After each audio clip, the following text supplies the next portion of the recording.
अच्छा, एक दवाई है बहुत अच्छी, उसका चाहे तो नुस्खा उसका नोट कर लें सब लोग। वो है कि अगर किसी को उल्टियाँ और मोशन हो रहे हैं, ये बहुत बाज़ों का जानलेवा मर्ज़ साबित होता है ये, कि यानी हैज़ा, इसको हैज़ा हो जाए, बदहज़मी ऐसी हो जाए, खाना हज़म ना हो रहा हो, उल्टियाँ हो रही हों और पेट भी ख़राब हो जाए, उसका मोशन भी होना शुरू हो जाए उसको, तो उसके लिए बहुत आसानी से घर में बना के आप इस्तेमाल कर लें, तो इंशाअल्लाह तबारक व तआला जो है वो इसका फ़ायदा आप ख़ुद ही देख लेंगे इंशाअल्लाह। पुदीने के पत्ते ले लें, चंद पुदीने के पत्ते, और उसके बाद जो है वो एक बड़ी इलायची काली वाली, जो पुलाव में डालते हैं ना, बिरयानी में डालते हैं काली वाली, बड़ी इलायची एक, और 4 गिलास पानी, 4 चम्मच चीनी और 1 चम्मच नमक और 1 चम्मच सौंफ डालें उसके अंदर। पुदीने के पत्ते, बड़ी इलायची, सौंफ, यानी एक चम्मच सौंफ, 4 गिलास पानी, 4 चम्मच चीनी। अगर शुगर है माज़अल्लाह किसी को तो वो फिर चीनी ना डाले, या डाले तो आधी डाल ले, थोड़ी डाल ले इसके अंदर, 2 चम्मच कर ले। शुगर को वो अपनी खुद ही कंट्रोल कर रहे देखे, और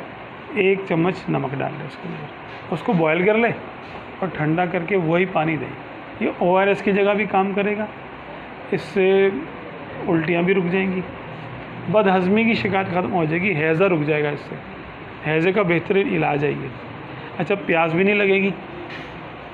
गर्मियों के लिए भी बहुत अच्छा है, अगर इसको ठंडा करके देते हैं गर्मियों के लिए बहुत अच्छा है। अगर हो सके तो उसमें थोड़ा नींबू डाल लें, नींबू तो आजकल बहुत महंगे हो रहे हैं, लेकिन अगर किसी के नसीब में आ जाए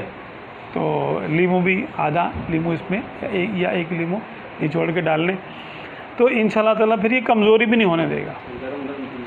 गरम नहीं, ठंडा करके इसको, हाँ,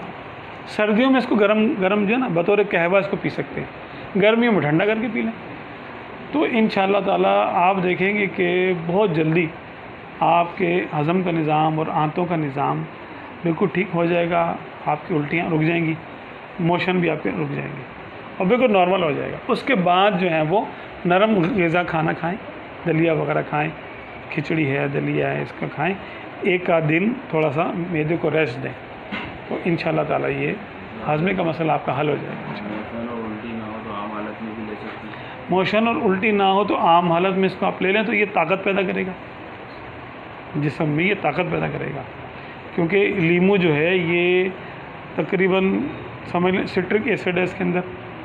और इसके अंदर नमकियात हैं जो कि जिस्म के लिए ज़रूरी हैं, और ये कैल्शियम को जज़्ब करने का,